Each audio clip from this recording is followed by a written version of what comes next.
Ladies and gentlemen, my name's Paul. Hopefully you're having an amazing day. Let's get right into this. There's a very interesting discovery that perforamnce.com has made in regards to PC IDs for RDNA 2. Now, I know what you're going to say. RDNA 2? Who cares? RDNA 3 is on its way. And this is indeed true.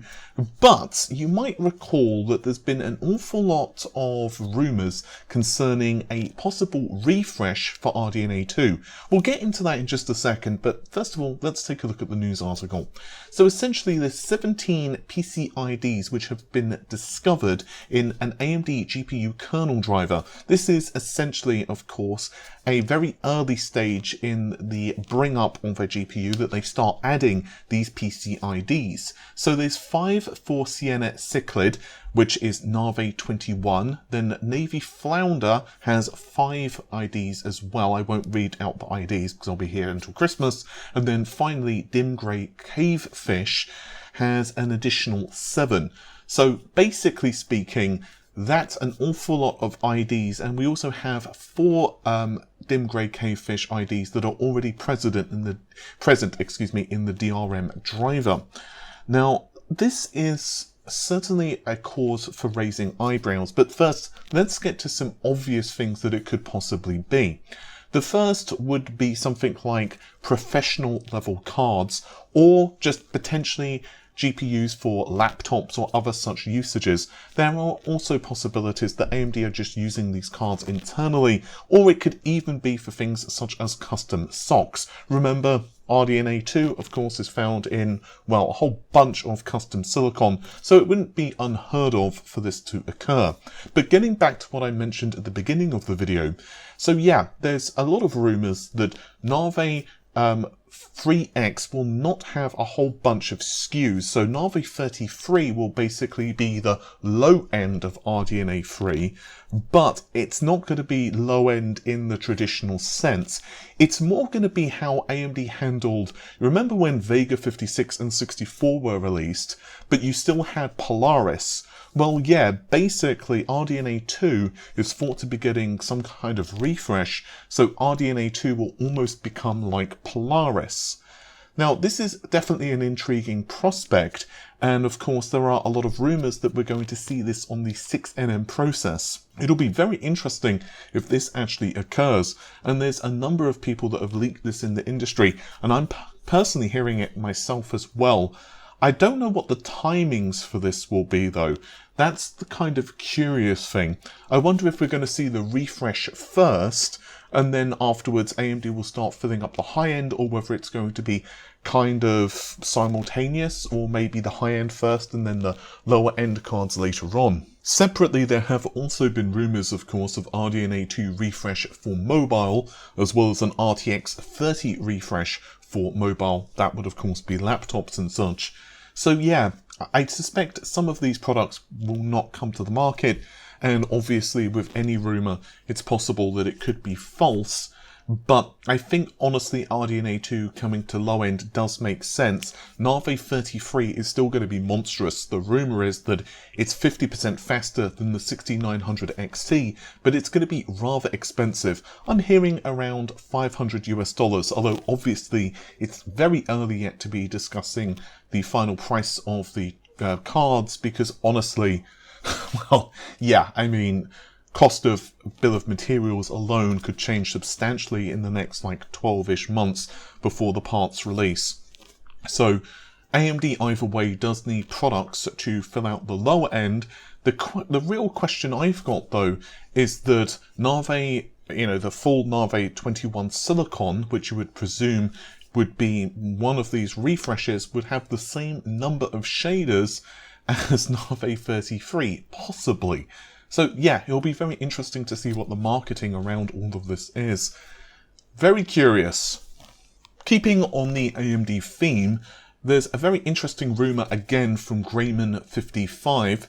They state that 3D packaging devices have arrived in China last week, and Zen3D has a chance of being available around Christmas. Of course, we all know what Ryzen Vcache is at this point, so I won't go into a whole spiel exactly how it functions. I've put several videos of this on the channel previously, so I'll try to remember to link one in the video description, assuming I'm not a dimwit. But yeah, I have already put out another video that states that I had heard from a couple of sources that AMD had actually planned to have these products available before Christmas this year, of course. In fact, I also wrote a tweet about it, which you can see here. Now, my video is several weeks old at this point. I honestly can't even remember what the title was. I'll try to find it and again link it in the video description. Either way, though, yeah, I mean, it's possible that we won't see these products launch around Christmas, but I think AMD want them to be, because quite frankly, Alder Lake is looking to be quite threatening to AMD's product lineup. And one of the things, of course, AMD has got going for it at the moment is that its desktop share has increased substantially, along with laptop as well, to be fair. Perhaps just to give you an idea of what type of threat AMD will be facing, there's yet another Alder Lake benchmark which has leaked. I won't spend too long analysing this because we covered the 12900K yesterday. Admittedly, it's probably not exactly retail silicon for either of these chips, so clock frequencies may not exactly be doing their best. However, with this particular sample, we have a 12700K, which is actually spanking the 5800X in multi-thread. Now, it does lose substantially to a chip such as the 5900. So, for example, if we look at multi-core results, the 12700 here is scoring just about 12,000 points. I'm going to round up and down numbers here for all of our sanities. The 5900X, of course, does, again, like any system configuration, really depend on things like memory speeds, timings, and so on and so on. But typically 14,000 to maybe 14,500 is pretty typical. But yeah, in a previous result that I covered just recently, the actual 12900K is beating the 5950X as well. So Alder Lake is actually quite impressive in terms of performance. Single core score, though, is maybe not as good as what we were hoping. Yes, it is definitely faster than its predecessor, but not by much. However, again, because it's not necessarily final silicon that we're seeing, furthermore, obviously, with the way that the CPU cores work on this, with the scheduling on the big.little or heterogeneous or whatever you want to say architecture, or performance and low power, whatever you want to say the cores, plus also things like BIOS optimizations, it's possible that we could see a couple of hundred, maybe even more points gained here. I'll also say that the 12700, for those unfamiliar, has 25 megabytes of cache total for its L3.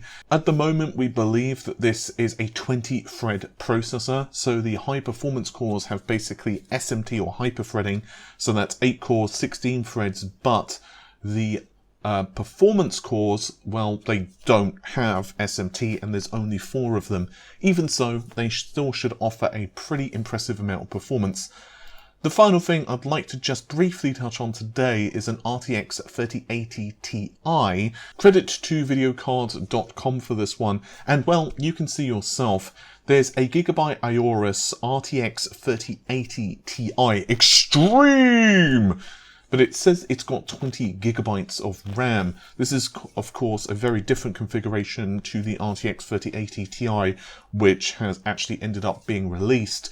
And the 20 gigabyte variant had indeed been rumored for a long ass time prior to the card's launch. So basically speaking, Nvidia changed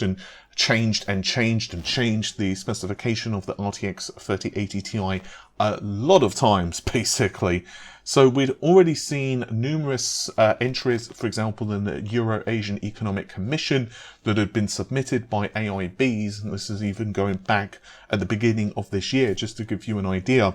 So there's a couple of possibilities. The first possibility is that some of these cards actually were manufactured. They ended up somehow or another going into retailers, and basically somehow or another they've got in the hands of someone in Russia, or a large number of these cards actually have ended up in Russia. Another possibility, and personally the one that I'm leaning towards, is that, well, it takes quite a while, obviously, for the manufacturer of cards, But it's not just the cards themselves. Obviously, you need to worry about all of the logistics, packaging, that includes the box, all of the, the advertising that goes around it, any cool looking slogans and images that you can add into the box, art, whatever. So it's very possible that, at least in my opinion, basically someone just did an oopsie over at Gigabyte and they essentially put one of these or a number of these shipments out, which basically has an old label. That's probably my guess. However, if this does end up being a 20 gigabyte model, I would absolutely love to see a benchmark of it just to see what the differences are versus the retail card. With that said, I think that's just about it for this particular video.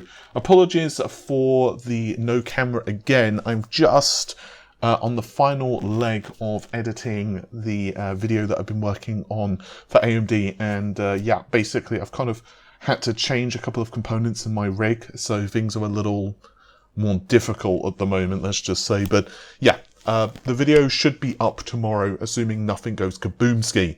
With that said, thank you very much for checking out the video. I'll see you soon. Take care. Bye for now.